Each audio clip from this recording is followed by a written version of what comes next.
17/10/2025 ତୁଳା ରାଶି କି ରବି ଚଳନ କରୁଛନ୍ତି ଗୋଟିଏ ମାସ ପାଇଁ। କାରଣ ରବିଙ୍କର ଚଳନ ହେଉଛି ଗୋଟିଏ ମାସ, ସଂକ୍ରାନ୍ତିରୁ ସଂକ୍ରାନ୍ତି। ତୁଳା ମାସ ହେଇଥିବାରୁ ତୁଳା ରାଶିକି ଯାଉଛନ୍ତି। 16/11 ପର୍ଯ୍ୟନ୍ତ ରହିବେ। ଦେବଗୁରୁ ବୃହସ୍ପତି 18/10ରେ ଯାଉଛନ୍ତି କର୍କଟ ରାଶିକି। ଶନି ରହିଛନ୍ତି ମୀନ ରାଶିରେ, କୁମ୍ଭ ରାଶିରେ ରହିଛନ୍ତି ରାହୁ ଏବଂ ସିଂହ ରାଶିରେ ରହୁଛନ୍ତି କେତୁ। ତୁଳା ରାଶିର ବ୍ୟକ୍ତି ବିଶେଷଙ୍କ ପାଇଁ କିଭଳି ସମୟ ରହିବ ଦେଖିବା। ଦେବଗୁରୁ ବୃହସ୍ପତି ଦଶମ ଭାବରେ ଅବସ୍ଥାନ କରୁଛନ୍ତି। ଦଶମ ଭାବ ହେଉଛି କର୍ମର ଭାବ। କର୍ମକ୍ଷେତ୍ରରେ କିଛି ନୂତନ ସୁଯୋଗ ସୃଷ୍ଟି କରିବ। କର୍ମକ୍ଷେତ୍ରରେ ପ୍ରମୋସନର ଯୋଗ ଅଛି। କର୍ମକ୍ଷେତ୍ରରେ ସ୍ଥାନାନ୍ତରର ଯୋଗ ଅଛି, ଯାହା ଆପଣଙ୍କ ସପୋର୍ଟରେ ରହିବ। ଏକାଦଶ ଭାବରେ ରହୁଛନ୍ତି କେତୁ। ହଠାତ୍ ଗୋଟେ ଆଶ୍ଚର୍ଯ୍ୟ କଲା ଭଳିଆ ଖବର ଆପଣ ପାଇବେ, କାରଣ ଏକାଦଶରେ କେତୁ ଆପଣଙ୍କୁ ଆଶ୍ଚର୍ଯ୍ୟଚକିତ କଲା ଭଳିଆ। କାରଣ କେତୁ ହେଉଛି କେତୁ, ରହସ୍ୟମୟ ଗ୍ରହ। ଆପଣ କିଛି ଜାଣିପାରିବେନି। ହଠାତ୍ ଗୋଟିଏ ଜିନିଷ ଆସି ପହଞ୍ଚିବ, ଆପଣ ଆଶ୍ଚର୍ଯ୍ୟ ହେଇଯିବେ, କିନ୍ତୁ ତାହା ଆପଣଙ୍କ ସପୋର୍ଟରେ ରହିବ। ଏକାଦଶ ଭାବ ହେଉଛି ବଡ଼ ଭାଇ ଭଉଣୀଙ୍କର ସ୍ଥାନ। ଏକାଦଶ ଭାବ ହେଉଛି ଲାଭର ସ୍ଥାନ। ତେଣୁ ଅଚାନକ ଲାଭ କରାଇବ, ଦେଟୁ ଆପଣ ସେଟା ଜାଣିପାରିବେନି। ସେଭଳି ଭାବରେ ତୁଳା ରାଶିରେ ବ୍ୟକ୍ତି ବିଶେଷଙ୍କ ପାଇଁ ଜନ୍ମ ରାଶିରେ ରବି, ତୁଳା ରାଶିରେ ରବି ହେଉଛନ୍ତି ନୀଚ। ତେଣୁ ଶାରୀରିକ ସମସ୍ୟା, ହାର୍ଟ ରିଲେଟେଡ୍ ସମସ୍ୟା ଟିକେ ଦେଖା ଦେଇପାରେ। ସେଥିପ୍ରତି ଯଦି ଆପଣଙ୍କର ବ୍ଲଡ଼ ପ୍ରେସର, ସୁଗାର ଏସବୁ ରହିଛି, ସେଥିପ୍ରତି ଟିକେ ଧ୍ୟାନ ଦିଅନ୍ତୁ। ପଞ୍ଚମ ଭାବରେ ରାହୁ। ପଞ୍ଚମ ଭାବ ହେଉଛି ଇଚ୍ଛା ସ୍ଫୂର୍ତ୍ତିର ଭାବ। ପଞ୍ଚମ ଭାବ ହେଉଛି ପ୍ରେମ ପ୍ରଣୟର ଭାବ। ପଞ୍ଚମ ଭାବ ହେଉଛି ସନ୍ତାନର ଭାବ। ଯେଉଁମାନେ ପ୍ରେମ ପ୍ରଣୟରେ ଆବଦ୍ଧ ଅଛନ୍ତି ବା ଲୁକାୟିତ ଭାବରେ ପ୍ରେମରେ, ନିବିଡ଼ ପ୍ରେମରେ ଅଛନ୍ତି, ସେମାନେ ଧରା ପଡ଼ିବାର ଚାନ୍ସ ଅଛି। ସମାଜରେ ତାଙ୍କର ମାନ ମର୍ଯ୍ୟାଦା ହାନି ହେବାର ସମ୍ଭାବନା ଅଛି। ସେଥିରୁ ନିବୃତ୍ତ ରୁହନ୍ତୁ। ଯଦି ଆପଣ ପ୍ରେମ କରିବା ପାଇଁ ଇଚ୍ଛା ପ୍ରକାଶ କରିଛନ୍ତି, ସେଥିରୁ ମଧ୍ୟ ନିବୃତ୍ତ ରୁହନ୍ତୁ। ଆପଣଙ୍କର ସମାଜରେ ମାନ ସମ୍ମାନ ହାନି ହେବାର ସମ୍ଭାବନା ଅଛି। ଆପଣଙ୍କର ସନ୍ତାନମାନେ ଆପଣଙ୍କ କଥାରୁ ଅବାଧ୍ୟ ହେବାର ସମ୍ଭାବନା ଅଛି। ସେଥିପ୍ରତି ଧ୍ୟାନ ଦିଅନ୍ତୁ। ଉଚ୍ଚଶିକ୍ଷା କ୍ଷେତ୍ରରେ ଯଦି ଆପଣ ନିଜକୁ ଅବସ୍ଥାପିତ କରିଛନ୍ତି, ଆପଣଙ୍କର ମନରେ ବିଭିନ୍ନ ପ୍ରକାର କଥା, କାହିଁ ଏ ଲାଇନରେ ପଶିଲି, ଏଥିରେ କ'ଣ ମିଳିବ, ଅବସ୍ଥାରେ ଭଲ ହୋଇଥାନ୍ତା, ଏସବୁ କଥା ମନକୁ ବୁଝିପାରେ। ସେ କଥାରୁ ମଧ୍ୟ ଆପଣ ଦୂରେଇ ରୁହନ୍ତୁ। ସେଭଳି ଭାବରେ ଷଷ୍ଠ ଭାବରେ ଶନି। ଷଷ୍ଠ ଭାବ ହେଉଛି ଆପଣଙ୍କର ସାହସ ପରାକ୍ରମର ଭାବ, କମ୍ପିଟିସନର ଭାବ। ଯଦି ଆପଣ କୌଣସି କମ୍ପିଟେଟିଭ୍ ଦେଉଛନ୍ତି ସରକାରୀ ଚାକିରି ପାଇଁ, ତେବେ ଆପଣଙ୍କୁ ସେ ସୁଯୋଗ ଆସିପାରେ। ଷଷ୍ଠ ଭାବ ହେଉଛି ଆପଣଙ୍କର ରୋଗ, ଋଣ, ଶତ୍ରୁର ଭାବ। ଆପଣ କୌଣସି ଶାରୀରିକ ସମସ୍ୟାରେ ପଡ଼ିଯାଇପାରନ୍ତି। ଋଣ ସୂତ୍ରରେ ଅର୍ଥ ଆଣିବେ, ଆଉ ଗୁପ୍ତ ଶତ୍ରୁ ଆପଣଙ୍କର ବୃଦ୍ଧି ପାଇବେ, କିନ୍ତୁ ଆପଣଙ୍କର କୌଣସି କ୍ଷତି କରିପାରିବେ ନାହିଁ। କାରଣ ଷଷ୍ଠ ଭାବରେ ଶନି ରହିଲେ ଶୁଭ ଫଳ ପ୍ରଦାନ କରିବେ। ଶନିଙ୍କର ଅଶୁଭତ୍ୱ ପଡ଼ିବ ନାହିଁ। ସେଥିପାଇଁ ଯଦି ତୁଳା ରାଶିର ବ୍ୟକ୍ତି ବିଶେଷଙ୍କ ପାଇଁ ମୋଟାମୋଟି ଭାବରେ ଦେଖିବା, ତେବେ ମିଶ୍ରିତ ଫଳ ପ୍ରଦାନ କରିବ। କାରଣ ଶନି शुभ फल प्रदान करेंगे। रवि जन्म राशि रहउचंती, पंचम रे राहु, दशम भाव रे बृहस्पति। तेणु सेभली शुभत्व प्रदान करिबो नाही। आपण हाते मापी चाखंडे चलतु। इच्छा राशि व्यक्ति विशेषक नवम भाव रे बृहस्पति, सुतार्थ लाभ नव पंचकेशु, सुक्त एवं अर्थ उभय लाभ होता है। तेणु अटकी रही पैसा आपण फेरी पाइबे ई मासरे। यदि किसी बकिया अर्थ अच्छी आपण निश्चित भाव में फेरी पाइबे। नवम होची भाग्यर स्थान, भाग्य किछिटा परिवर्तन देखा दे पारे। आध्यात्मिक चिंता चेतना रे आपण मजबूत हेबे। दशम भाव रे रहउचंती केतु, कर्म क्षेत्र रे अचानक समस्या देखा दे पारे। एभली समस्या आसीबो। ए मास कथा मु कहूनी, इटा आपनकर 18 मास पर्यंत, वर्षे गलानी बाकी आउ 6 मास अछि। तेणु कर्म क्षेत्र में विभिन्न समस्या देकर आप गति कर भावुवे कामटा हो किंतु काम हो न शेष पर्याय शेष समय अटकी जाऊ जो अटकु आप जापर नथिबे जे ये कामटा अटकिबो बोली से भली समस्या आसिक पहुँचब।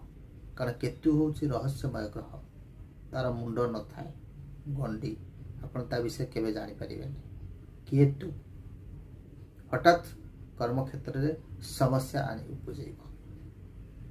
जदि बा केतु 3, 6, 10, 11 शुभ फल प्रदान करती किंतु समस्या उपजेब। तथापि कर्म क्षेत्र में अचानक धन प्राप्तिर आप भावी नथिबे से पैसाटा आसीबो बोली, हठात से पेमेंट आसीजिब, हठात से पैसा आसीजिब, हठात से सैलरी आसीजिब। ये हूँ केतुंकर दशम भाव रे अवस्थान। द्वादश भाव रे रवि, द्वादश भाव हूँ कोर्ट कचेरी भाव, द्वादश भाव हूँ हॉस्पिटल भाव, द्वादश भाव हूँ व्ययर भाव। सेठी जो रवि रोचंती निश्चित भाव में सरकारी क्षेत्र में आपन को व्यय अधिका कराइब। कोर्ट कचेरी मामला ठारू दूरे रुहतु।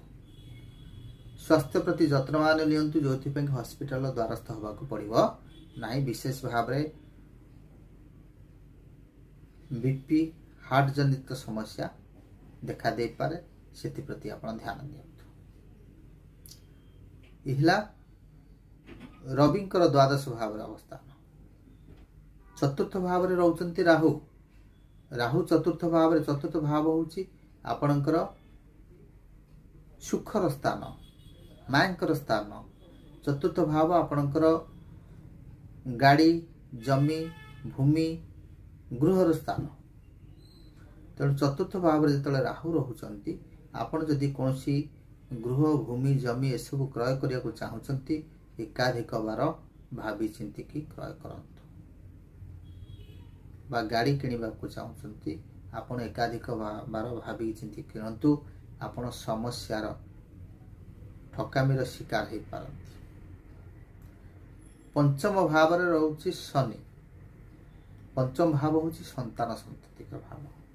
पंचम भाव हूँ इच्छा स्फूर्ति प्रेम प्रणयर भाव। पंचम भाव हूँ आपणकर लव रिलेशन भाव। तेणु पंचम भाव में जितेबले रवि रोची, पंचम भाव में शनि रोची, आपणकर प्रेम प्रणय बाधा बा समस्या उपजी पारे। आपण प्रेम ठारू दूरे जाई पारंती।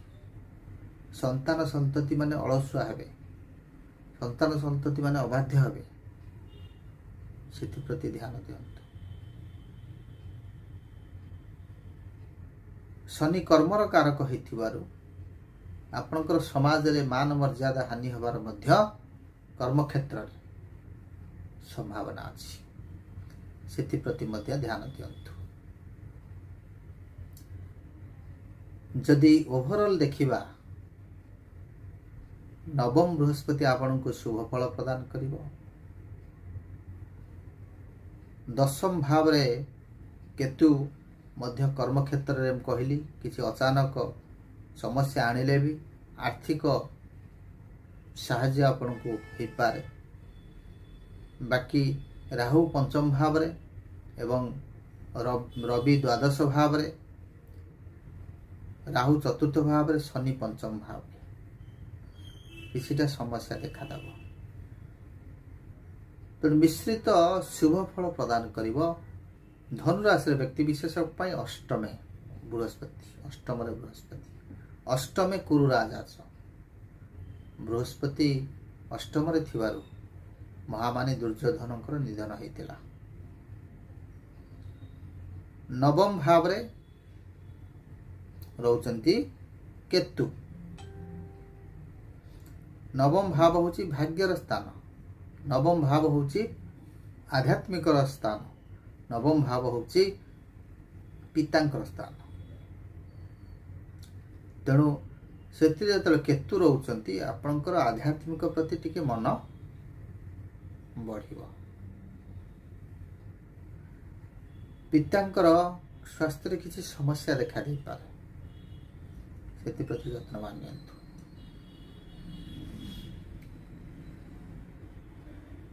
कौन सी रिसर्च लाइन जदि आप अच्छी से सफलता पाइबे।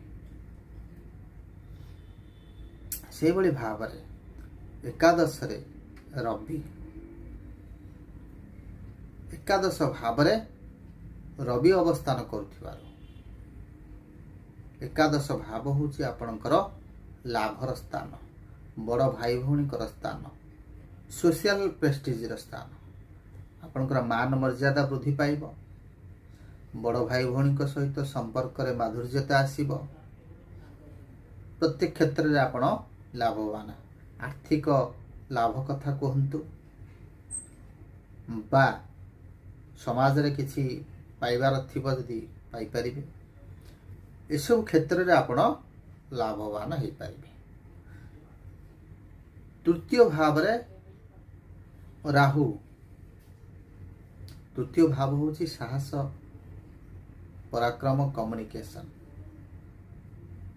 तेणु सान भाई भौणी राहु तृतीय भाव रहिले आपणकर तृतीय भाव राहुंक पाई शुभ फल प्रदान करिवो। आपणकर बैक चातुरी द्वारा आपण किसी कार्य हासिल करि पारंती।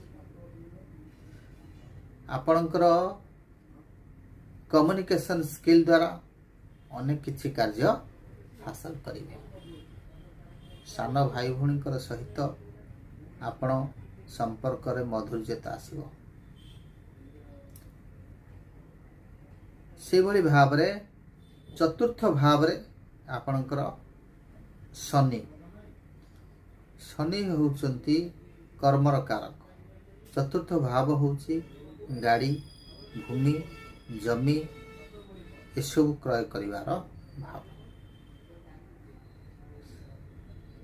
जदि शनि से भाव रे रहुचंती आपन को किछिटा समस्या उपजीव, सेति प्रति आपन ध्यान दियंतु। विशेष भाव रे कहिबी अष्टम बृहस्पति आपन को से भली शुभ फल प्रदान करिवनी।